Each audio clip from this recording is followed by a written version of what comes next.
لا حول ولا قوة إلا بالله العلي العظيم حسبنا الله ونعم الوكيل نعم المولى ونعم النصير أعوذ بالله من الشيطان الرجيم بسم الله الرحمن الرحيم الحمد لله رب العالمين بارئ الخلائق أجمعين ثم الصلاة والسلام على حبيبه ونبيه وحافظ سره ومبلغ رسالاته سیدنا و مولانا ابی القاسم محمد صلی علی محمد وعلى اہل بیتہ الطیبین الطاہرین المعصومین الذین اذهب اللہ عنہم الرجس وطہرہم تطہیرا اللہم صلی علی محمد اللهم صل على محمد وآل محمد اللهم كل وليك الحجة ابن الحسن صلواتك عليه وعلى آبائه في هذه الساعة وفي كل ساعة وليا وحافظا وقائدا وناصرا ودليلا وعينا حتى تسكنه أرضك طوعا وتمتعه فيها طويلا بحق محمد وآلہ الطاہرین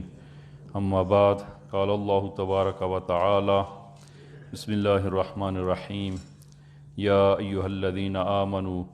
اذا نکحتم المؤمنات ثم طلقتموہن من قبل ان تمسوہن فما لکم علیہن من عدت تعتدونها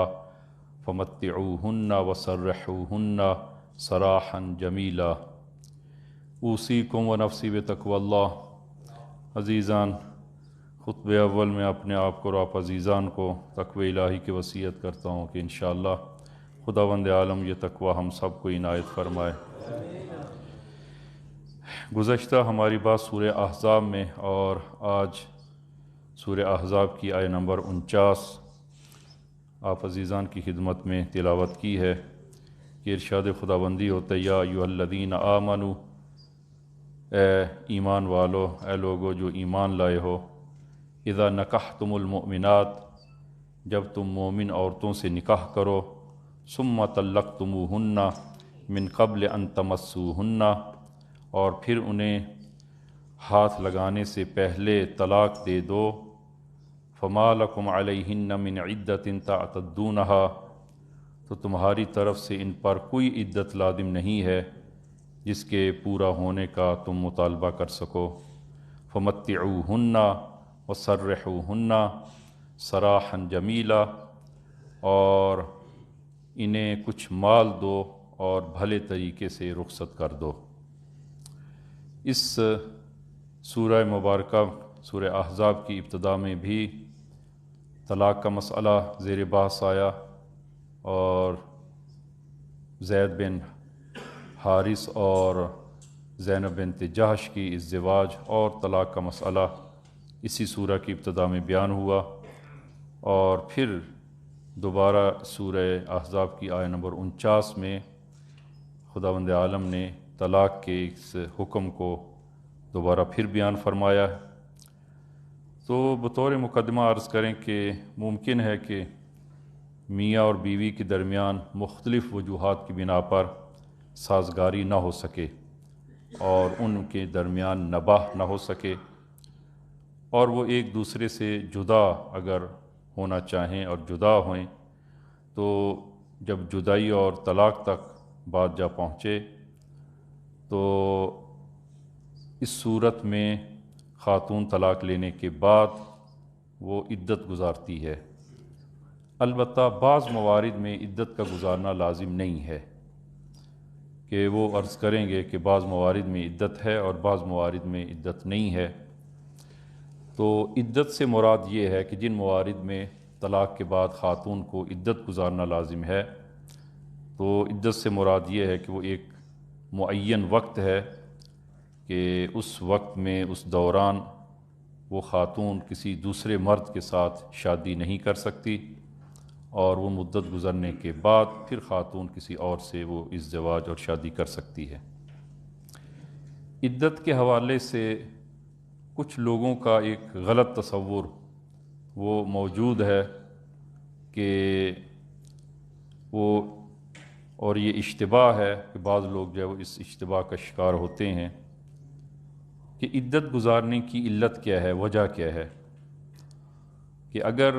بعض لوگ فقط خیال یہی کرتے ہیں کہ فقط اور فقط عدت گزارنے کی علت اور سبب یہ ہے تاکہ اگر خاتون اپنے شوہر سے وہ حاملہ ہو اور بچے دار ہو تو ایسی صورت میں عدت گزارنے کے بعد معلوم ہو جائے گا کہ یہ خاتون حاملہ ہے یا حاملہ نہیں ہے، اور کچھ مدت کے بعد جب بچے کی کہ وہ آثار ظاہر ہو جائیں گے اور بچہ متولد ہو جائے گا تو اس صورت میں معلوم ہو سکے کہ اس کا باپ کون ہے۔ تو عدت کی جو اہم ترین وجہ اور سبب جو ہے وہ یہ ہے تاکہ خاتون کے بارے میں علم ہو سکے کہ خاتون وہ صاحب فرزند ہے، بچے دار ہے یا نہیں ہے، اور کہیں ایسا نہ ہو کہ عدت گزارے بغیر دوسری شادی کر لے تو اس صورت میں معلوم نہ ہو سکے کہ اس کا باپ کون ہے بچے کا۔ تو عدت کی فقط اور فقط علت یہی ہے۔ تو عزیزاً یہ اشتباہ ہے، اگرچہ عدت کی گزارنے کی علل میں سے ایک اہم ترین سبب وہ یہ ہے، لیکن پورا سبب یہ نہیں ہے، اور بھی کچھ حکمتیں ہیں جو اس عدت گزارنے پر وہ مترتب ہیں، اور کچھ حکمتیں ہیں کہ جس کی بنا پر وہ عدت گزاری جاتی ہے۔ تو فقط فرزند کی تشخیص یا حمل کی تشخیص فقط علت نہیں ہے، اور کچھ اور دلائل بھی ہیں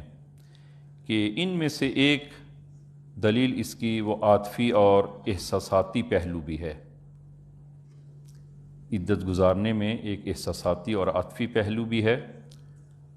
اور وہ یہ ہے کہ خاتون کو طلاق ہو جانے کے بعد جب خاتون اپنے شوہر کے گھر ہو اور اس کو طلاق ہو جائے تو طلاق ہونے کے بعد وہ اپنے شوہر کے گھر میں ہی عدت کو گزارے۔ البتہ یہ اسلام کا حکم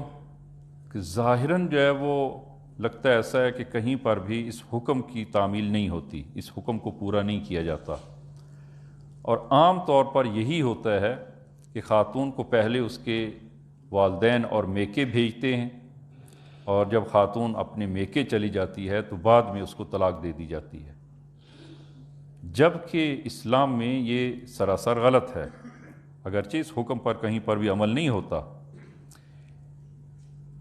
طلاق کی اقسام میں سے ایک قسم ہے طلاق رجعی اور ایک قسم ہے طلاق بائن۔ طلاق بائن کا معنی یہ ہے کہ خاتون کو جو ہی طلاق ہوتی ہے تو اس کے لیے عدت گزارنا لازم نہیں ہے، وہ فوراً وہ نکاح کر سکتی ہے۔ لیکن طلاق رجعی میں کہ شوہر سے طلاق لینے کے بعد خاتون پر عدت کا گزارنا لازم اور ضروری ہے، اور وہ عدت 3 طہر ہیں، 3 پاکیاں ہیں کہ تیسری پاکی جو ہی حاصل ہوتی ہے طلاق کے بعد، اگرچہ طلاق کی اپنی شرائط ہیں، ابھی وقت نہیں ہے کہ وہ مورد نہیں ہے کہ میں طلاق کی ان شرائط کو عرض کروں، تو تیسرے طہر کے بعد فوراً خاتون کی وہ عدت تمام ہو جاتی ہے کہ وہ عام طور پر 3 ماہ کم و بیش کہ ممکن ہے کہ یہ 3 طہر 3 ماہ سے پہلے حاصل ہو جائیں، اور ممکن ہے کہ یہ 3 طہر اور 3 پاکیاں وہ 3 ماہ کے کچھ مزید 2-4 اوپر دن جو ہے وہ یہ پاکی حاصل ہو جائے، تو ملا 3 پاکیاں ہیں۔ تو اس عدت رجعی کے دوران یہ خاتون حکم زوجیت میں ہے، اور شوہر کے لیے اپنی زوجہ کو گھر سے نکالنا قطعاً اور شرعاً جائز نہیں ہے۔ خاتون اس عدت رجعی میں وہ اپنے شوہر کے گھر اس عدت کو گزارے، اور شوہر پر مسکن بھی واجب ہے، اس کی شان کے مطابق وہ مکان جہاں پر وہ زندگی گزار سکے اور عدت گزار سکے وہی شوہر کا گھر اس کی شان کے مطابق وہ، اور زوج پر نان و نفقہ بھی وہ اس عدت کی مدت میں شوہر پر نان و نفقہ بھی واجب ہے، اور شوہر وہ اپنی زوجہ رجعی کو جس کو طلاق دی ہے اس کو اپنے گھر سے نہیں نکال سکتا، شرعاً جائز نہیں ہے۔ اور اس کی حکمت یہ ہے اس عدت کی کہ خاتون اس مدت میں وہ اپنے شوہر کے گھر ہی عدت گزارے۔ کیوں؟ اس لیے کہ ممکن ہے کہ اس عدت کے دوران وہ ان دونوں کے درمیان دوبارہ سے مہر و محبت پیدا ہو جائے، دونوں کے درمیان جو اشتباہات ہیں وہ برطرف ہو جائیں، دور ہو جائیں، اور ان کے درمیان جو مشکلات تھیں وہ دور ہو جائیں، اور وہ دوبارہ پھر شوہر آسانی کے ساتھ رجوع کر سکے۔ اور شوہر کے لیے اس صورت میں رجوع کرنا بھی آسان ہے، اور اگر شوہر رجوع کرتا ہے تو اس صورت میں دوبارہ کسی عقد کی ضرورت نہیں۔ اگر عدت کے دوران شوہر رجوع کر لے تو پھر کسی عقد کی ضرورت نہیں، وہی جو پہلے اس کا عقد ہے وہی عقد جو ہے وہ بحال ہے، اور یہ ایک درمیان میں جو ایک مدت وہ تھی یہ کل عدم شمار ہوگی۔ تو من جملہ طلاق کی اور طلاق میں جو عدت کی حکمتیں ہیں ان میں سے ایک حکمت یہ بھی ہے تاکہ اس عدت کی مدت میں خاتون اپنے شوہر کے گھر ہی وہ عدت گزارے، اور ممکن ہے کہ اس مدت میں وہ ان دونوں کے مابین دوبارہ الفت اور محبت پیدا ہو جائے، اور وہ دوبارہ اسی زوجیت کے عقد میں اور زوجیت میں واپس آ جائیں۔ خوب، یہ تو ہے یعنی من جملہ عدت کی حکمتوں میں سے ایک حکمت ہے۔ البتہ وہ دوسری جو میں نے عرض کی ہے کہ تشخیص ولد، بچے کی اور حمل کی تشخیص من جملہ اس کی اہم ترین حکمتوں میں سے ایک حکمت ہے، لیکن فقط حکمت وہ نہیں ہے، اس لیے کہ بعض روشن فکر لوگ وہ یہ خیال کرتے ہیں کہ جب حکمت یہ ہے تاکہ بچے کے بارے میں معلوم ہو سکے خاتون حاملہ ہے یا حاملہ نہیں ہے، تو آج کے جدید دور میں کہ میڈیکل آپ جو ہے وہ ٹیسٹ کروائیں، سونوگرافی کروائیں، اور سونوگرافی سے اگر معلوم ہو جائے کہ خاتون حاملہ نہیں ہے تو پھر عدت گزارنے کی کیا ضرورت؟ پھر عدت ضروری نہیں ہے، پھر عدت ضروری نہیں ہے، نہ ایسا نہیں ہے، عدت گزارنا ضروری ہے۔ حتیٰ اگر وہ خاتون معلوم ہو جائے کہ حاملہ نہیں ہے تب بھی عدت کا گزارنا لازم اور ضروری ہے، اس لیے کہ فقط اس کی علت فقط وہ نہیں ہے کہ بچے کی تشخیص ہو سکے، اور بھی حکمتیں ہیں۔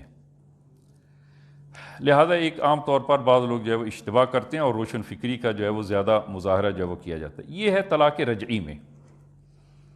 دوسری ایک طلاق من جملہ طلاق کی اقسام میں سے ایک طلاق بائن ہے۔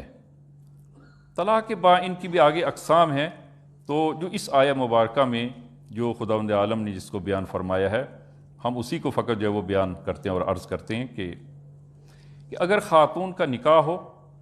نکاح ہونے کے بعد مثلا جو ہے وہ رخصتی نہ ہو، یا وہ ان کے مابین حقوق زوجیت ادا نہیں ہوئے، حقوق زوجیت ادا ہونے سے پہلے طلاق ہو جائے، تو ایسی طلاق جو حقوق زوجیت سے پہلے طلاق ہو جائے یہ طلاق بھی طلاق بائن ہے۔ طلاق بائن ہے یعنی اس طلاق کے بعد خاتون کے لیے عدت کا گزارنا لازم نہیں ہے، عدت نہیں ہے، لہذا جو ہی طلاق ہوئی ہے فوراً خاتون جو ہے وہ کسی اور سے عقد کر سکتی ہے۔ تو اس آیہ مبارکہ میں خداوند عالم نے فرمایا کہ یا ایھا الذین آمنوا اذا نکحتم المؤمنات، کہ اے ایمان والو کہ جب تم کسی مومن خواتین سے نکاح کرو، ثم طلقتموہن من قبل ان تمسوہن، ان کو مس کرنے سے پہلے، یعنی حقوق زوجیت ادا واقع ہونے سے پہلے اگر تم ان کو طلاق دے دو، فما لکم علیہن من عدۃ تعتدونہا، تو پھر وہ ان پر عدت کا گزارنا وہ لازم نہیں ہے کہ وہ تمہارے لیے عدت کو گزارے، نہ عدت نہیں ہے۔ فمتعوہن وسرحوہن سراحا جمیلا، اور فرمایا کہ اب جب طلاق دے دی ہے اور طلاق بائن ہے تو پھر اس صورت میں تم ان کو بھلے طریقے سے اور اچھے ان کو حق مہر ادا کرو، اور پھر جو ہے وہ اچھے طریقے سے وہ ان کو رخصت کر دو۔ عزیزاً، یہ حکم بھی میں عرض کروں کہ اگر نکاح ہو اور حقوق زوجیت ادا ہونے کے بعد اگر طلاق ہو جائے تو پورے حق مار کا ادا کرنا لازم ہے. اگر شوہر نے پہلے حق مار ادا نہیں کیا تو پورے حق مار کا ادا کرنا لازم ہے. لیکن اگر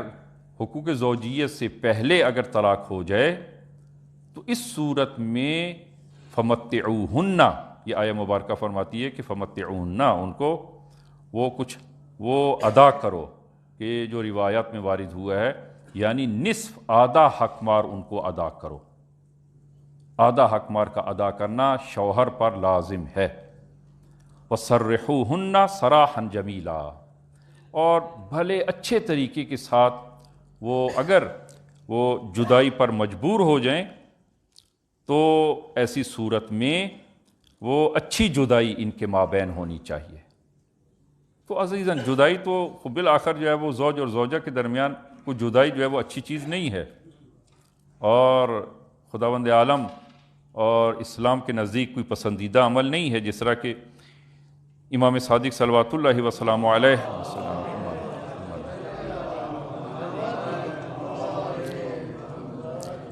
آپ فرماتے ہیں کہ تزوجوا ولا تطلقوا، ازدواج کریں، شادی کریں، طلاق نہ دیں.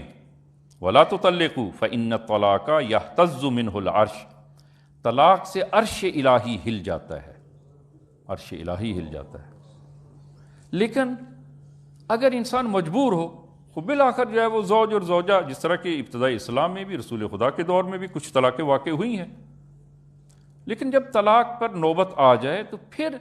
یہ طلاق پھر اچھے طریقے سے ہونی چاہیے. ہمارے معاشرے میں وہ طلاق پر جو باری آتی ہے اور طلاق کی نوبت آتی ہے تو بڑے برے طریقے سے طلاق دی جاتی ہے. لیکن اسلام کہتا ہے کہ جب جدا ہونا ہے تو اچھے طریقے سے جدا ہوں. سرحوہن سراحا جمیلا، ایک اچھی جدائی، بھلے طریقے سے جو ہے وہ جدائی ہو. جس طرح کہ سورہ بقرہ آیہ نمبر 229 میں، کہ وہ طولانی اور لمبی آیت ہے، کہ ابتدا میں الطلاق مرتان، طلاق 2 مرتبہ، کہ جس کے بعد آپ رجوع جو ہے وہ کر سکتے ہیں، وہ 2 مرتبہ ہے. اور تیسری مرتبہ جو ہی 2 مرتبہ طلاق دی اور رجوع کیا ہے تو تیسری مرتبہ پھر طلاق بائن ہو جائے گی. تو الطلاق مرتان فامساکم بمعروف او تسریح باحسان، فرمایا کہ 2 بار، وہ طلاق 2 بار ہے. پھر یا تو شائستہ طور پر عورتوں کو اپنی زوجیت میں رکھ لیا جائے، اور یا پھر اچھے پیرائی میں انہیں رخصت کیا جائے. اچھے پیرائی میں ان کو رخصت کریں، یعنی ان کا حق مار جو ہے وہ، اگر کامل حق مار کی وہ حقدار ہیں، کامل حق مار ان کو دیا جائے، اور حق مار ادا، یا بعض موارد میں آدھا حق مار ہے، ان کا آدھا حق مار جو ان کو ادا کیا جائے، اور پھر وہ اچھے طریقے سے ان سے وہ جدائی جو ہے وہ حاصل کی جائے. کہ برے طریقے سے جدائی کیسے ہو سکتی ہے؟ جس طرح کے معاشرے میں آپ ملاحظہ کریں کہ برے طریقے سے کبھی ایسا ہوتا ہے کہ وہ ایک دوسرے کو ناسزا جو ہے وہ کہا جاتا ہے. ممکن ہے کہ ایک دوسرے پر جو ہے وہ مار پیٹ کی باری آئے یا حق تلفی جو ہے وہ کی جائے. تو قرآن فرماتا ہے او تصریح باحسان، یعنی اچھے طریقے کے ساتھ اور انصاف کے ساتھ. وہ اگر طلاق ہوتی ہے انصاف کے ساتھ ہونا چاہیے. اور میں ہمیشہ یہ عرض کرتا ہوں کہ اگر طلاق کا مورد آتا ہے اور آپ یعنی البتہ فوری طلاق کا انسان فیصلہ نہ کرے، اور سوچنے کے بعد اور جب دیکھے کہ دونوں کے درمیان نباہ ممکن نہیں ہے، تو پھر وہ طلاق دینے میں ہٹ دھرمی سے شوہر کام نہ لے. بعض اوقات جو ہے وہ خانوادے، وہ مشکلات ایسی پیش آتی ہیں کہ میرے پاس جو ہے وہ آتے ہیں لوگ، وہ ایسی مشکلات پیش آتی ہیں کہ خاتون جو ہے وہ طلاق لینا چاہتی ہے، ان کے درمیان جو ہے وہ مفاہمت نہیں ہو سکی، زندگی جو ہے وہ نہیں گزار سکتے ایک دوسرے کے ساتھ، اور طلاق کی باری آتی ہے. خوب ادھر سے جو ہے وہ اصرار ہے طلاق دی جائے، ادھر سے جو ہے وہ شوہر طلاق نہیں دیتا، اور بڑے مسائل جو ہے وہ پیش آتے ہیں، اور ایک دوسرے کو نیچا دکھایا جاتا ہے، ایک دوسرے کو نیچا دکھانے کی کوشش کی جاتی ہے. یہ درست نہیں ہے کہ وہ ایک دوسرے کو نیچا دکھایا جائے. اگر اچھی طرح نباہ نہیں ہوتا، خوب پیار و محبت کے ساتھ اور صلح و دوستی کے ساتھ ایک دوسرے سے جدا ہو جائے، ایک دوسرے سے جدا ہو جائے. اگرچہ عزیزاً یہ طلاق اچھا عمل نہیں ہے، لیکن بعض موارد میں انسان ناگزیر ہو جاتا ہے.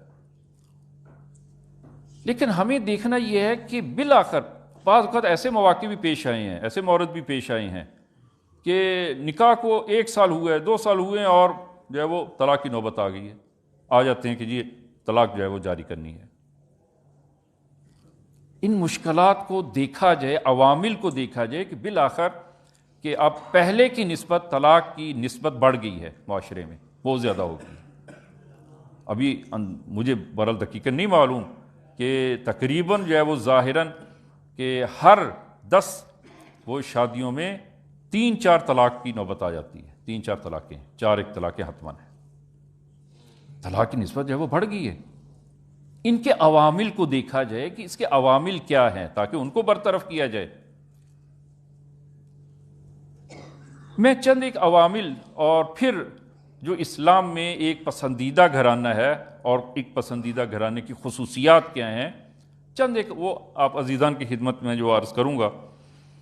کہ عزیزان طلاق کے مختلف عوامل ہیں، بہت سارے عوامل ہیں۔ ان میں سے ایک عامل کہ بے جا توقعات،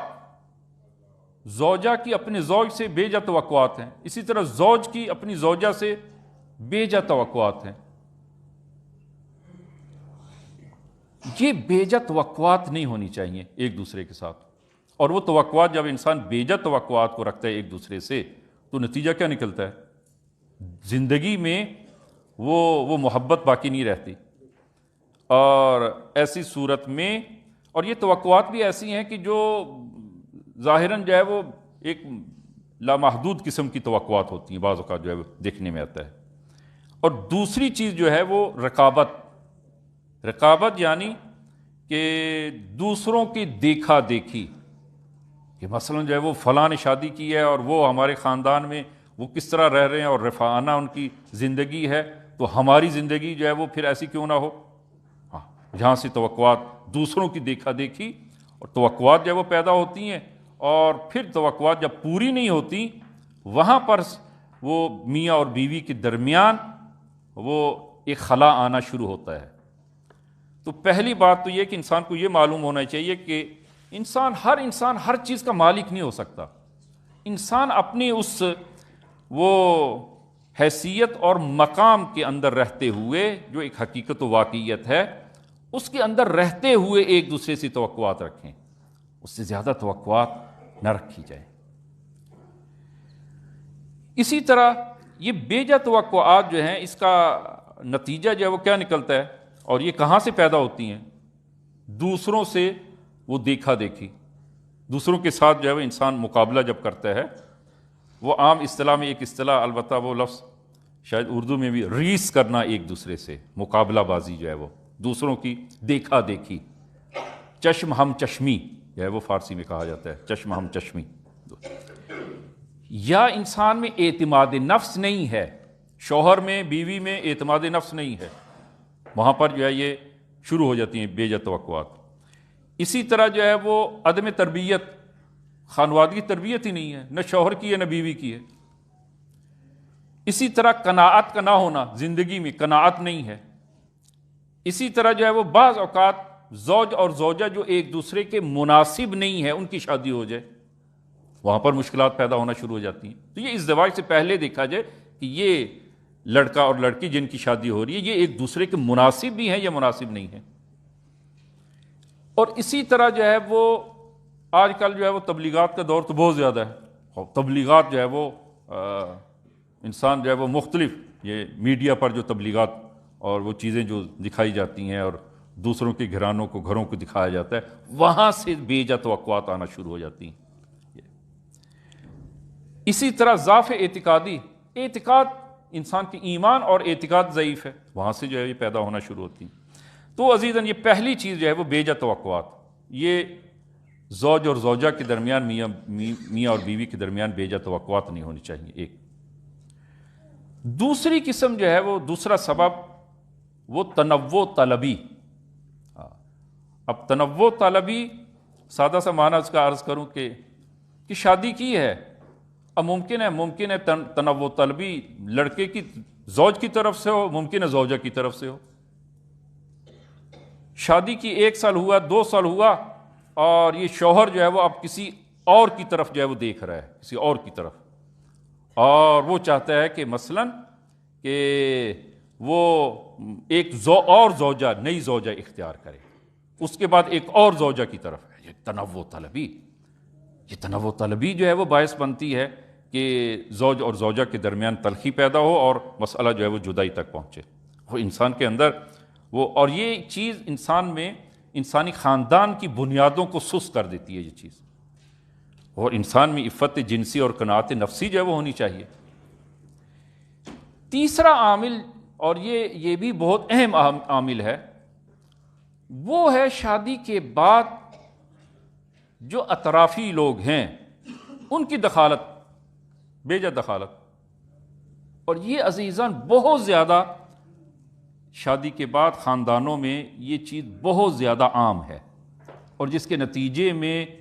وہ جن کی شادی ابھی ہوئی ہے وہ زیادہ دیر نہیں چل پاتی، ان کے درمیان اختلاف اور مسائل پیدا ہونا شروع ہو جاتے ہیں۔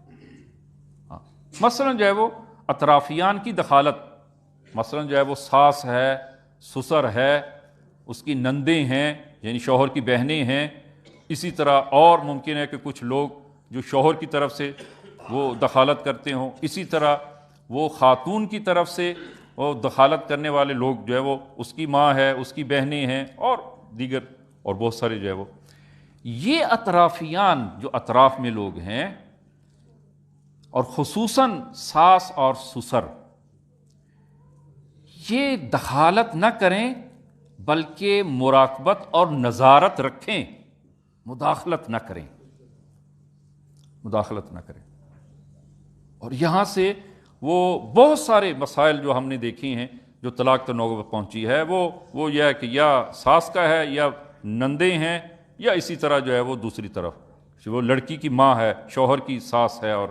وہ اس کی وہ سالیاں ہیں مثلا۔ یہ اطرافیان جو ہیں یہ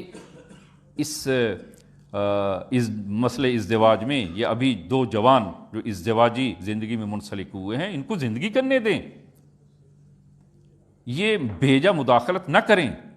اور خصوصاً البتہ میں قطعاً جو ہے وہ یہ نہیں کہتا ہوں کہ، اور ہمارا ماشاءاللہ یہ معاشرہ اور جو رہن سہن کا طریقہ ہے اور اکٹھا، یہ بہت اچھا ہے، یہی ہونا چاہیے، لیکن اس میں کچھ جو مسائل پیش آتے ہیں ان کو حل کیا جائے، ان کو حل کیا جائے۔ عام طور پر یہ ہوتا ہے کہ خاتون کو بیاہ کر لاتے ہیں، اور بیاہ کر لانے کے بعد گھر کے سارے کام اس کے سپرد ہوتے ہیں، سارے کام۔ وہ ساس کہ جو بہو لانے سے پہلے گھر کے وہ کام وہ خود کرتی ہے، یا مثلا جو ہے وہ گھر میں دوسرے افراد ہیں وہ مل جل کر سب وہ امور کو تقسیم کیے اور کام کرتے ہیں، لیکن جو ہی بہو کو بیاہ کر لاتے ہیں سب کے ساتھ ہاتھ سمیٹ لیتے ہیں، اور وہ سارے کام اب بہو کی ذمہ داری ہے، یہ سارے کام بہو کی ذمہ داری ہے۔ اب نہ ساس کام کرتی ہے اس لیے وہ تو ساس ہے، اور نہ ہی جو ہے وہ نندیں کام کرتی ہیں اس لیے کہ ہم تو بہو بیاہ کر لے آئے ہیں، گھر کو جو ہے وہ اسی نے سنبھالنا ہے۔ یہاں سے مسائل پیش آتے ہیں، بے انصافی نہ کی جائے۔ یعنی یہ چیزیں، کچھ چیزیں ایسی ہیں کہ جو میرے مشاہدے میں ہیں، کہ ماں اپنی بیٹی کو فون کر کے پوچھتی ہے کہ کیا کر رہی ہو؟ کپڑے دھو رہی ہوں، آگ لگائیں ان کے کپڑوں کو۔ بہو کے اپنی بیٹی کے بارے میں آپ یہ خیال رکھتی ہیں، آپ کا عقیدہ یہ ہے، تو اپنی بہو کے بارے میں یہ عقیدہ رکھیں، بے انصافی نہ کی جائے۔ یہ اطرافیان کی مداخلت ہے کہ جو نتیجے میں اس میاں اور بیوی کے درمیان اختلاف پیدا ہونا شروع ہوتا ہے۔ البتہ میں نوجوانوں کی خدمت میں بھی عرض کروں گا کہ البتہ بس جو ہے وہ ہماری کہیں ایسا نہ ہو کہ ایک پہلو جو ہے وہ ناقص رہ جائے۔ ماں کا مقام اپنا مقام ہے، ماں کی مقام و عزت میں وہ ذرا برابر فرق نہیں آنا چاہیے، لیکن گھر کو چلانے کے لیے، گھر کی سربراہی کے لیے وہ بالآخر جو ہے کچھ اقدامات کرنے ہوتے ہیں۔ شوہر یعنی اس وقت شادی کرے، لڑکا اس وقت شادی جو ہے وہ اس کے قابل ہے کہ جب وہ ایک خاندان کو چلانے کی صلاحیت رکھتا ہو۔ وہ ایسا نہ ہو کہ وہ چھوٹے بچوں کی طرح جو ماں سے منسلک ہے، کہ جو بات ہے شادی کے بعد بھی یہ ماں سے پوچھیں، جو بات ہے یہ ماں سے پوچھیں، نہ ایسا نہیں ہے، آپ نے شادی کی ہے، ازدواج کی ہے، آپ کی ذمہ داری ہے ایک زوجہ، اور آپ نے گھر کو چلانا ہے۔ لہذا اطرافیان کی مداخلت جو ہے وہ کسی صورت میں، آپ ملاحظہ فرمائیں کہ رسول گرامی اسلام صلی اللہ علیہ وآلہ وسلم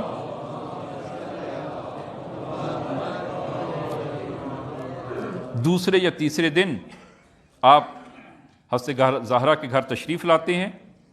اور امیر المومنین سے پوچھتے ہیں کہ علی تم نے اپنی زوجہ کو کیسے پایا؟ تو امیر المومنین کا جو جواب تھا، فرمایا کہ نعم العون علی طاعت اللہ، یا رسول اللہ میں نے زہرا کو خدا کی عبادت میں اور خدا کی اطاعت میں بہترین معاون اور مددگار پایا ہے۔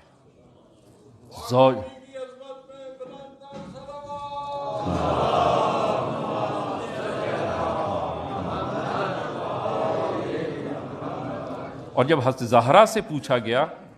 کہ آپ نے علی کو کیسا پایا، تو فرمایا کہ خیر بعل، بہترین شوہر، خیر بعل۔ زوج اور زوجہ جو ہے وہ ایک دوسرے کے ساتھ اسی طرح ہونا چاہیے۔ میں دیگر کچھ عوامل ہے اس کی طرف جو ہے وہ عرض نہیں کرتا ہوں، کہ ایک دو نکات جو ہے وہ آپ عزیزان کی خدمت میں، کہ عزیزان یہ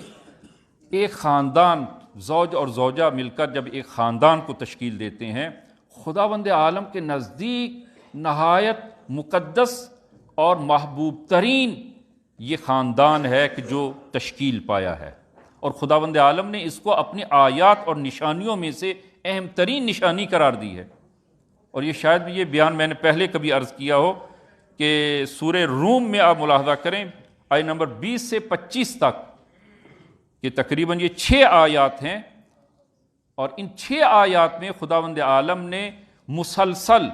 آیت نمبر 20 میں وَمِنْ آیَاتِهِ أَنْ خَلَقَكُمْ مِنْ تُرَابٍ ثُمَّ إِذَا أَنْتُمْ بَشَرٌ تَنْتَشِرُونَ وَمِنْ آیَاتِهِ سے یہ شروع ہوتی آیت۔ اس سے اگلی آیت نمبر 21 وَمِنْ آیَاتِهِ أَنْ خَلَقَ لَكُمْ مِنْ أَنفُسِكُمْ أَزْوَاجًا لِتَسْكُنُوا إِلَيْهَا، اور اس سے اگلی آیات میں وَمِنْ آیَاتِهِ خلق السماوات والارض ومن آیاتہ منامکم باللیل والنہار ومن آیاتہ مسلسل 6 آیات میں خداوند عالم نے فرمایا یہ میری آیات میں سے ہے، یہ میری آیات میں سے ہے۔ ان میں سے ایک آیت خداوند عالم نے یہی قرار دی، ومن آیاتہ ان خلق لکم من انفسکم ازواجا، کہ خداوند عالم نے تمہاری ہی جنس سے وہ ازواج کو خلق کیا ہے، لتسکنوا الیہا۔ عزیزاً ازدواج ایک خاندان کو تشکیل دینا کس لیے ہے؟ لتسکنوا الیہا، تاکہ تم سکون پا سکو، ایک دوسرے سے سکون پا سکو۔ لتسکنوا الیہا وجعل بینکم مودۃ ورحمہ، اور خداوند عالم نے تمہارے درمیان مودت اور رحمت کو قرار دیا ہے، مودت اور رحمت کو قرار دیا ہے۔ عزیزاً مودت کہا جاتا ہے دل میں، اور رحمت کہا جاتا ہے کہ اس مودت کا، اس محبت کا وہ اظہار بھی ہونا چاہیے۔ یہ فقط جو ہے وہ یہ محبت دل میں ہی نہیں رہنی چاہیے، بلکہ اس کا اظہار ہو۔ کہ رسول گرامی اسلام صلی اللہ علیہ وآلہ وسلم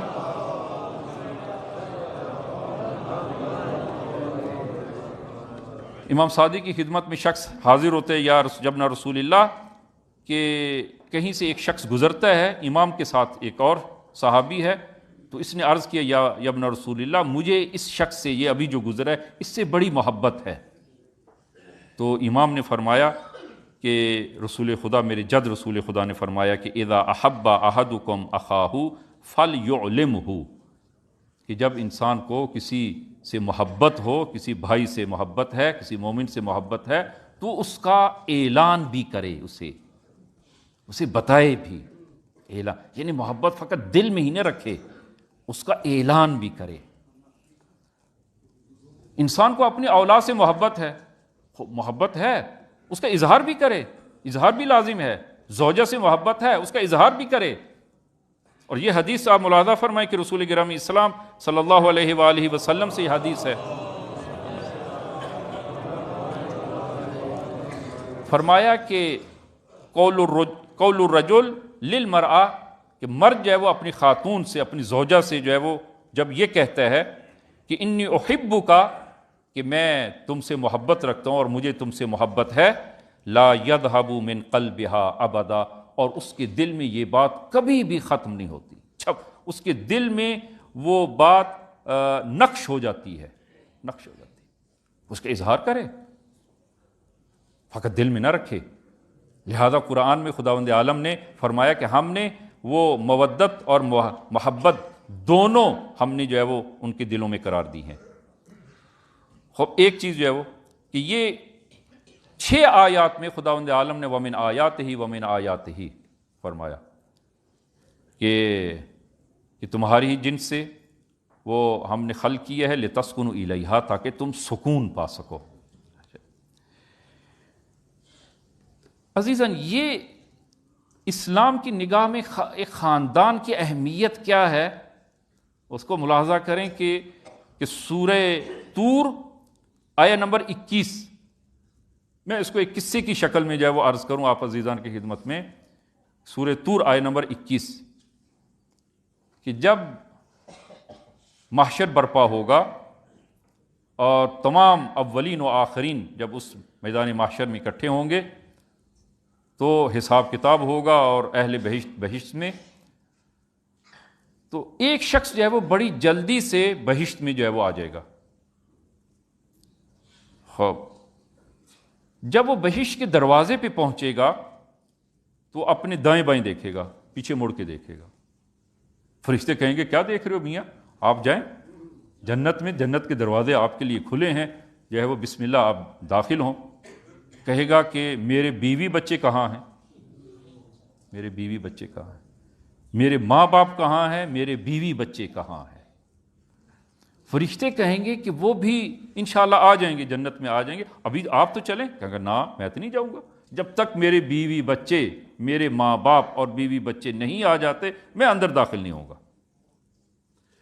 فرشتے پریشان ہوں گے، خدایا اب کیا کیا جائے، یہ تو جو ہے وہ جنت کے دروازے پر اس نے تو وہ مظاہرہ شروع کر دیا، تظاہرات شروع کر دیے، یہ تو اندر داخل نہیں ہوتا، اب کیا کریں۔ اس کے ماں باپ یا بیوی بچے وہ بھی مومن ہیں لیکن ان کے نمبر کم ہیں، ذرا نمبر کم ہیں،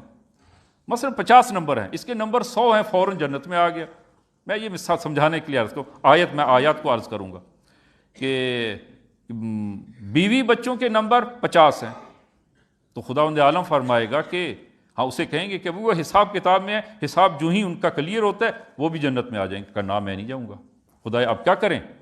خداوند عالم حکم دے گا ملائکہ کو کہ اس کے بیوی بچوں کو لا کر اس کے ساتھ جنت میں داخل کر دیں۔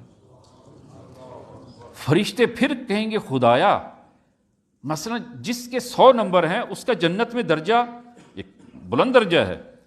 اور جس کے 50 ہیں اس کا درجہ ذرا کم ہوگا، خود درجات ہیں جنت میں بھی، تو خدایا کیا کریں، اس مومن کے 100 نمبروں سے کچھ کم کر کے اس کے بیوی بچوں کو دیں، اور تاکہ سب کے نمبر برابر ہو جائیں، اور پھر جنت میں ایک ہی درجے میں ان کو داخل کریں۔ تو خداوند عالم فرمائے گا نا، ان کے بیوی بچوں کے اس کے نمبر کم نہیں کرنے، اس کے بیوی بچوں کے نمبر بڑھا کر ان کو اس کے ساتھ جنت میں داخل کرنا۔ اور یہی ہوگا۔ اب جو ہے وہ اس کو آپ ملاحظہ فرمائیں کہ والدین، میرے والدین کہاں ہیں، میرے بیوی بچے کہاں، ان کو آیات میں آپ ملاحظہ فرمائیں۔ سورہ غافر، سورہ مومن آیہ نمبر 8، ربنا وادخلہم جنات عدن التی وعدتہم، خدائے ان کو وہ جنت جن کا تو نے وعدہ کیا ان سے، ان میں داخل فرما، ومن صلح من آبائہم وازواجہم وذریاتہم، اور ان کے آباء و اجداد کو، وازواجہم ان کی زوجات کو، وذریاتہم اور ان کی ذریت اور اولاد کو ان کے ساتھ جنت میں داخل کر دیں۔ یہ ملائکہ دعا کریں گے، انک انت العزیز الحکیم۔ یہ سورہ غافر، سورہ مومن آیہ نمبر 8، اور سورہ طور آیہ نمبر 21، یہ جو میں نے قصہ عرض کیا ہے اس کو آپ ملاحظہ فرمائیں قرآن میں کہ والذین آمنوا، وہ لوگ جو ایمان لائے، واتبعتہم ذریتہم، اور ان کی ذریت نے بھی ان کی اتباع کی، یعنی کہ ان کی ذریت بھی مومن ہے، وہ کافر نہیں ہے، وہ بھی مومن ہیں، الحقنا بہم ذریتہم، قیامت میں ہم ان کی ذریت کو ان کے ساتھ ملحق کر دیں گے. ہاں، ان کی ذریت کو ان کے ساتھ ملحق کر دیں گے. خدا ان کے نمبر، اس مومن کے نمبر کم کریں گے نا. وما التناہم من عملہم من شیء، اور ان کے عمل سے کوئی چیز کم نہیں کریں گے، کوئی چیز کم نہیں کریں گے. ان کے بیوی بچوں کے نمبر اگر کم ہے وہ بڑھا کر اس کے ساتھ جنت میں داخل کر دیں. یہ ایک الہی خاندان، الہی خاندان. اور ایسے خاندان کی شرائط کیا ہیں، ایسے خاندان کے اصول کیا ہیں، وہ کن اصول پر اپنی ازدواجی زندگی کی بنیاد رکھیں اور پھر جو ہے وہ آخر میں آگے لے کر چلیں. ہاں، ایک اور قصہ آپ ملاحظہ فرمائیں کہ یہ کیسے اس مقام پہ پہنچے کہ قیامت میں اہل جنت میں اور اہل دوزخ میں. اہل دوزخ بھی ایک دوسرے سے بات چیت کریں گے، اہل جنت بھی آپس میں گپ لگائیں گے.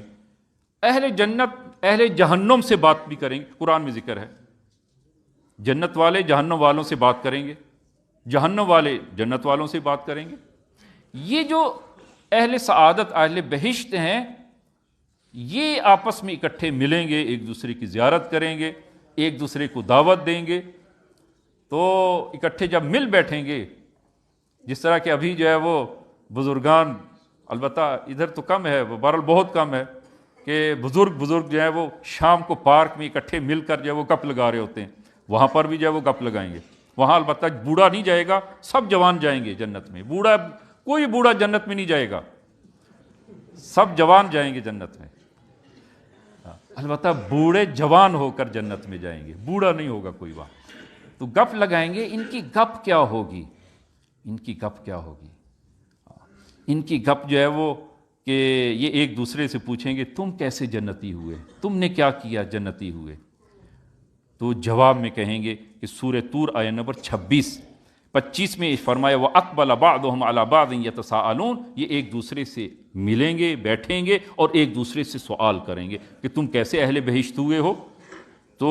آیت نمبر 26 میں فرمایا وَقَالُوا إِنَّا كُنَّا قَبْلُ فِي أَهْلِنَا مُشْفِقِينَ. ہم دنیا میں اپنی اہل و اولاد کے ساتھ، اپنی زوجہ کے ساتھ، اپنی بیوی بچوں کے ساتھ مشفق تھے اور ان کی ہمیشہ فکر میں ہوتے تھے، ان کی فکر میں ہوتے تھے. جس طرح کہ جو ہے وہ دنیا میں ان کی دنیا کی فکر میں تھے، ان کی آخرت کی فکر میں ہوتے تھے. یہ ایک دوسرے کی فکر میں ہوں، زوج اور زوجہ. اور وہی کلام امیر المومنین کہ آپ نے حضرت زہرا کو کیسے پایا، اور فرمایا کہ یا رسول اللہ کہ نعم العون علی فی طاعت اللہ، خدا کی اطاعت میں بہترین مددگار. زوج اور زوجہ ایک دوسرے کے مددگار ہوں. زندگی میں مشکلات آتی ہیں، وہ ازدواج کی ابتدائی زندگی میں، ابتدائی دنوں میں مشکلات ہوتی ہیں. ہاں، البتہ وہ ایک طبیعی چیز ہے. ایک دوسرے کو نہیں سمجھتے، ایک دوسرے کو جو ہے وہ سمجھنے میں وقت ملتا ہے. لہذا زوجین کے والدین، ہاں، زوج یعنی شوہر کے والدین اور اسی طرح زوجہ کے والدین، وہ وقت دیں، ایک دوسرے کو سمجھنے کا وقت دیں تاکہ ایک دوسرے کو سمجھ سکیں اور زندگی جو ہے وہ پھر وہ مشترکہ زندگی جو ہے وہ اس طریقے سے وہ گزار سکیں. تو عزیزاً، پہلی چیز جو ہے وہ اصل معنویت ایک خاندان کے درمیان زوج اور زوجہ کہ جہاں پر ایک دوسرے کے لیے وہ مادی ضروریات کو مہیا کرتے ہیں، وہ اس خاندان کے درمیان وہ معنویت ہونی چاہیے. اگر زوج اور زوجہ کے درمیان معنویت نہیں ہوگی، یہ ایک وہ پسندیدہ وہ گھرانہ اور خاندان وہ تشکیل نہیں دے پائیں گے. معنویت ہونی چاہیے. اور ملاحظہ فرمائے حضرت زہرا صلوات اللہ وسلام علیہا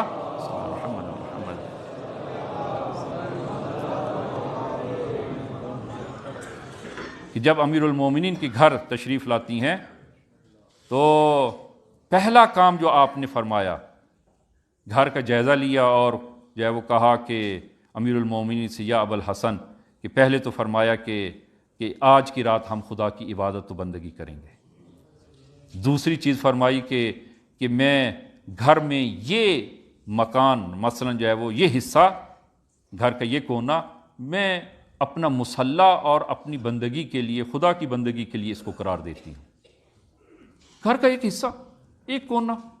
اس کو معین فرمایا آپ نے کہ جہاں پر آپ جو ہے وہ خدا کی بندگی کریں۔ اصل معنویت زوج اور زوجہ کے، اور یہ احکام موجود ہیں۔ آپ مفاتی میں ملاحظہ فرمائیں کہ ازدواج کرنے کے بعد جب زوجہ کو گھر میں لایا جاتا ہے تو کیا کیا عمل کیا جائے، کیا کیا اعمال کیے جائیں۔ البتہ ہمیں فرصت ہی نہیں ہوتی، بعض ایسی چیزوں میں ہم حرام میں مبتلا ہوتے ہیں کہ وہ ان معنویت کی طرف توجہ ہی نہیں ہوتی کہ جو ہے وہ کیا کیا جائے۔ خاتون کو گھر میں لایا جاتا ہے تو اس وقت جو ہے وہ کیا کیا کیا جائے۔ عزیزاً یہ ایک اہم ترین چیز کہ ابھی وقت نہیں رہا کہ میں عرض کروں، کہ آئندہ انشاءاللہ وہ موقعیت اور فرصت کو دیکھتے ہوئے عرض کریں گے کہ وہ باہمی احترام ہے۔ زوج و زوجہ دونوں ایک دوسرے کا احترام کریں۔ شوہر کا شوہر ہونا یہ باعث نہیں بنتا کہ وہ زوجہ کی بے احترامی کرے کہ میں شوہر ہوں اور لہذا زوجہ ہی چو نیچ ہے اور بے احترامی کرے۔ نا عزیزہ، حق نہیں ہے۔ زوجہ کے احترام کرے، زوجہ بھی متقابلاً شوہر کا احترام کرے، اور احترام میں بھی یعنی بولنے میں ادب ہو، ایک دوسرے کے ساتھ جو معاملات ہیں وہاں پر وہ ادب و احترام جو ہے وہ موجود ہو۔ اب حضرت زہرا کا گھرانہ آپ دیکھ لیں، ملاحظہ فرمائیں کہ جب بھی امیر المومنین کو بلاتی ہیں کبھی بھی نام لے کر نہیں بولا یا ابا الحسن، یا ابا الحسن، ہمیشہ لقب سے اور کنیت سے آپ نے پکارا، اور کبھی فرماتی کہ میری جان آپ پر قربان ہو۔ حضرت زہرا امیر المومنین کو جب خطاب کرتی ہیں، احترام، باہمی احترام، اور اسی طرح امیر المومنین بھی۔ تو زوج و زوجہ کے درمیان، اور بہت سارے موارد جو طلاق تک نوبت جو ہے وہ پہنچتی ہے، وہ اس میں بعض اوقات یہ عوامل جو ہے وہ اس میں موجود ہوتے ہیں کہ زوج اپنی زوجہ کا احترام نہیں کرتا، وہ کوئی احترام نہیں، دوسروں کے سامنے وہ بے احترامی کرتا ہے۔ بے احترامی جائز نہیں ہے۔ مومن کی مومنہ ہے، وہ مومن کی بے احترامی جائز نہیں ہے۔ زوجہ ہے، انسان کا لباس ہے، زوج اور زوجہ دونوں ایک دوسرے کے لباس ہیں۔ اگر جو ہے وہ انسان اپنی زوجہ کی بے احترامی کرے گا، خود اس نے اپنے لباس کو وہ داغدار کیا ہے۔ لہٰذا باہمی احترام جو ہے وہ ان دونوں کے مابین ہونا چاہیے کہ جو ایک الہی وہ گھرانے میں موجود ہے۔ کہ انشاءاللہ خداوند عالم ہم سب کو توفیق عنایت فرمائے کہ ایک الہی اور وہ گھرانہ کے جو خدا و رسول کو پسند ہے، وہ ایسے ہم گھرانے کو تشکیل دے سکیں۔ بسم اللہ الرحمن الرحیم، قل هو اللہ احد اللہ الصمد لم یلد ولم یولد ولم یکن لہ کفوا احد۔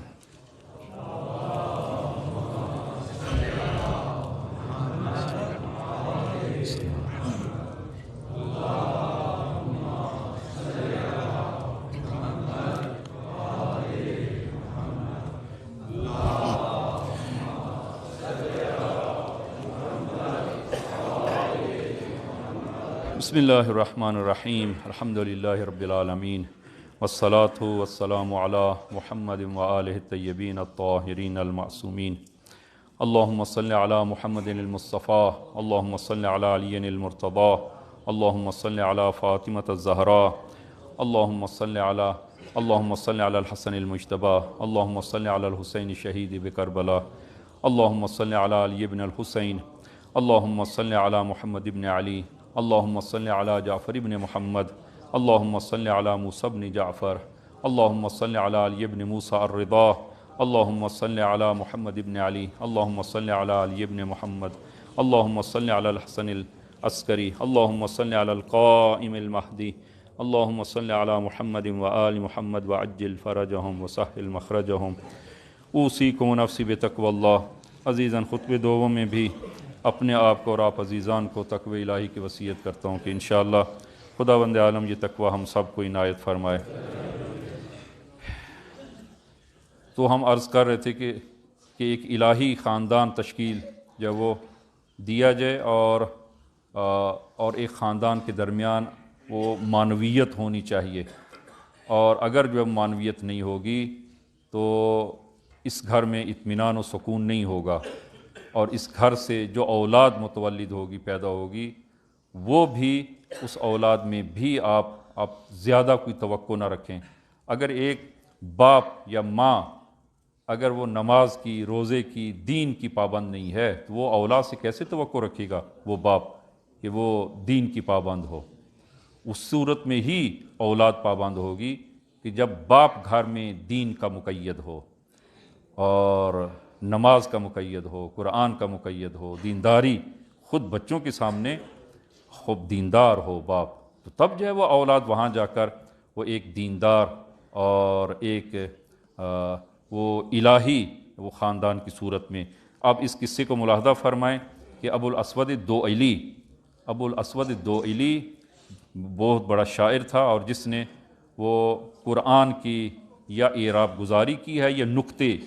قرآن پہلے بغیر نقطوں کے تھا اور عرب جو ہے وہ اپنے ذوق سے اس کو صحیح پڑھتے تھے، اور جب غیر عرب مسلمان ہوئے ہیں تو قرآن پڑھنے میں اشتباہ کیا انہوں نے، تو اعراب گزاری جو ہے وہ جناب امیر المومنین کے حکم پر ابو الاسود الدؤلی نے یہ کام جو ہے وہ کیا ہے، اور امیر المومنین نے ایک تھوڑی مدت کے لیے بصرہ کا قاضی بھی ان کو معین کیا اور پھر جلدی سے ان کو ہٹا بھی دیا، اور یہ عاشق امیر المومنین تھا۔ اور امیر المومنین کی شہادت کے بعد شام میں یہ زندگی اس نے بسر کی، ایک ہی بیٹی تھی اور مالی حالات بھی اچھے نہیں تھے، تو لیکن امیر المومنین کی محبت سے اس نے ہاتھ نہیں اٹھایا کہ جب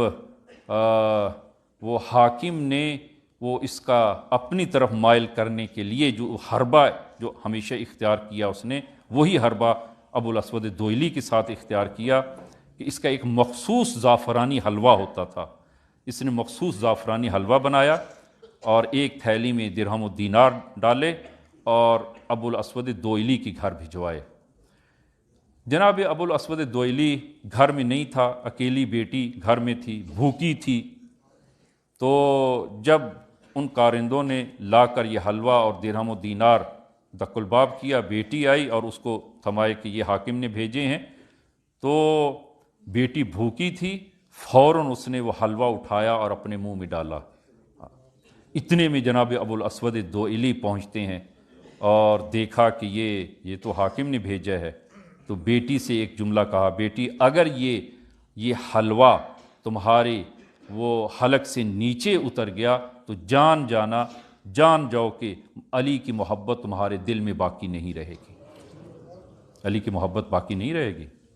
بیٹی نے جو ہی سنا وہ منہ میں جو حلوہ تھا اس کو اگل دیا اور شعر پڑا ایک کہ نبی علیہ کا احساباً و دینا و مولانا امیر المؤمنین، کیا ہم اپنے دین کو، اپنے حسب و نسب کو اور اپنے دین کو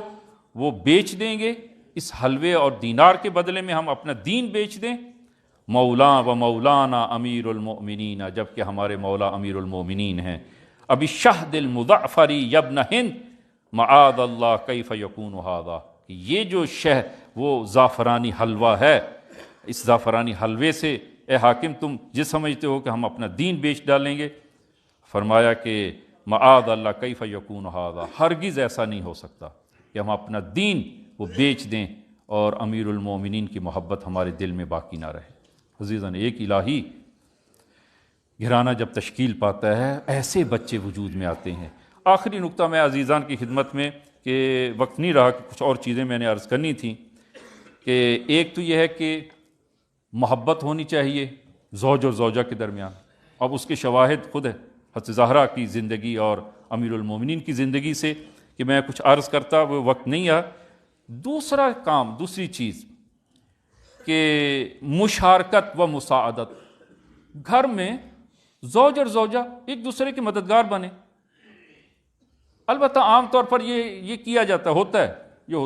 ہاں سننے میں آتا ہے، مجھے بھی سننے میں یہ چیزیں بہت ساری ایسی پیش آئی ہیں، وہی ہوتی ہیں۔ شوہر گھر میں آتا ہے، گھر بیوی جو ہے وہ گھر کے سارے کام جو ہے وہ اسی کے ذمے ہیں،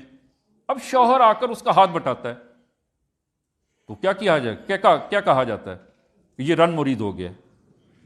یہ رن مرید ہو گیا۔ عزیزاً نا، اب وقت نہیں رہا کہ میں حدیث بیان کرتا، اور تفصیلی حدیث ہے، اور اس سے زیادہ ثواب آور حدیث میں نے نہیں دیکھی جو رسول خدا نے امیر المومنین کو آپ نے فرمائی کہ امیر المومنین فرماتے ہیں کہ رسول خدا گھر میں تشریف لاتے ہیں، حضرت زہرا اپنے دوسرے کاموں میں مصروف ہیں، اور میں دال صاف کر رہا ہوں، دال پکانی تھی، دال کو امیر المومنین صاف کر رہے ہیں، اور جب یہ دیکھا تو رسول خدا نے فرمایا یا علی، میں جو کچھ کہہ رہا ہوں یہ خداوند عالم کی طرف سے ہے، میری طرف سے کچھ نہیں۔ اور پھر وہ طولانی حدیث، عزیزان وقت نہیں، میں انشاءاللہ وہ کسی اور موقع پر وہ عرض کروں گا کہ جو رسول خدا نے جو ثواب اس کام پر،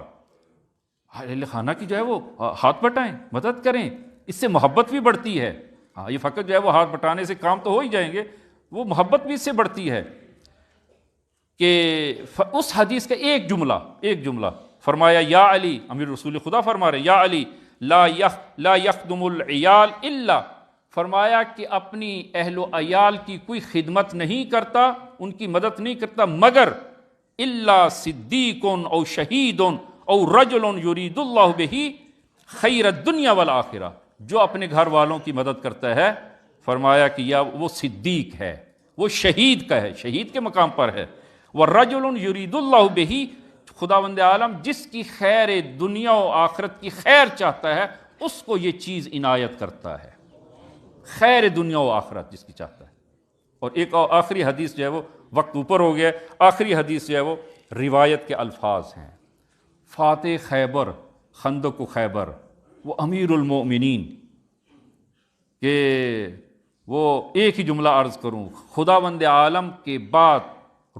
اس روئے زمین پر خداوند عالم کے بعد رسول خدا، اور رسول خدا کے بعد امیر المومنین، مقام و عظمت کے لحاظ سے خلاصہ میں نے عرض کیا ہے۔ یہ امیر المومنین گھر میں کیسے ہیں؟ حدیث کے الفاظ ہیں کہ علی یکنس فی البیت، امیر المومنین گھر میں جھاڑو دے رہے ہیں، گھر میں جھاڑو دے رہے ہیں، یہ کوئی عیب نہیں ہے۔ فرمایا کہ وہ زوج اور زوجہ ایک دوسرے کے ساتھ مساعدت کریں، مشارکت کریں، اس سے جو ہے وہ البتہ وقت نہیں رکھ میں عرض کروں کہ زوجہ پر یہ سب کچھ جو ہے وہ واجب نہیں ہے، اپنے شوہر کے گھر میں جو ہے یہ کام کر رہی ہے، شوہر کے گھر کا کام کر رہی ہے، اور اس کا ثواب کتنا ہے، اس کا الگ مرحلہ ہے کہ اس کا ثواب کتنا ہے، تو مدد کرے، اس سے محبت بڑھتی ہے۔ اور امیر المومنین جیسی شخصیت جو ہے گھر میں حضرت زہرا کی مدد کرتے ہیں، گھر میں وہ صفائی کرتے ہیں، جھاڑو دیتے ہیں، امیر حضرت زہرا کی مدد کرتے ہیں، کہ انشاءاللہ خداوند عالم توفیق ہمیں عنایت فرمائے کہ یہ ایک الہی گھرانہ جو ہمارے لیے اسوہ اور نمونہ ہے، کہ سورہ زمین، قرآن نے ایک دو خانواد، البتہ وقت نہیں رکھ میں عرض کروں کہ 2 خانوادوں کو نمونہ قرار دیا ہے جس کے بارے میں آیات ہیں، اور جس میں دونوں یعنی شوہر اور زوجہ دونوں اہل سعادت، اہل معنویت اور خداوند عالم کے اس قرب کے مقام تک پہنچے ہیں۔ ایک گھرانہ جو ہے وہ امیر المومنین حضرت زہرا کا یہ گھر ہے کہ سورہ دہر اور سورہ انسان کی 18 آیات نازل ہوتی ہیں، اور دوسرا گھرانہ وہ حضرت زکریا کا گھرانہ ہے۔ حضرت زکریا کے گھرانے کے بارے میں خداوند عالم نے فرمایا کہ یہ سب کے سب اہل خیر ہیں، سب کے سب اہل خیر ہیں، کہ انشاءاللہ خداوند عالم ہم سب کو یہ توفیق عنایت فرمائے۔ خدایا بحق امام زمان کے ظہور میں تعجیل فرما، ہم سب کو ان کے یار و انصار میں محشور فرما۔ خدایا بحق زہرا کہ یہ ایک الہی گھرانہ جو امیر المومنین اور حضرت زہرا کا یہ الہی گھرانہ ہے، خدایا کہ ہم سب کو ایسے ہی گھرانے بنانے کی توفیق عنایت فرما، اور امیر المومنین اور حضرت زہرا کی سیرت اور یہ اسوہ ہم سب کو عنایت فرما۔ خدایا وطن عزیز کو استحکام عنایت فرما، اور خصوصاً ہمارے نوجوان ان کو دین و دنیا میں وہ کامیاب اور موفق فرما۔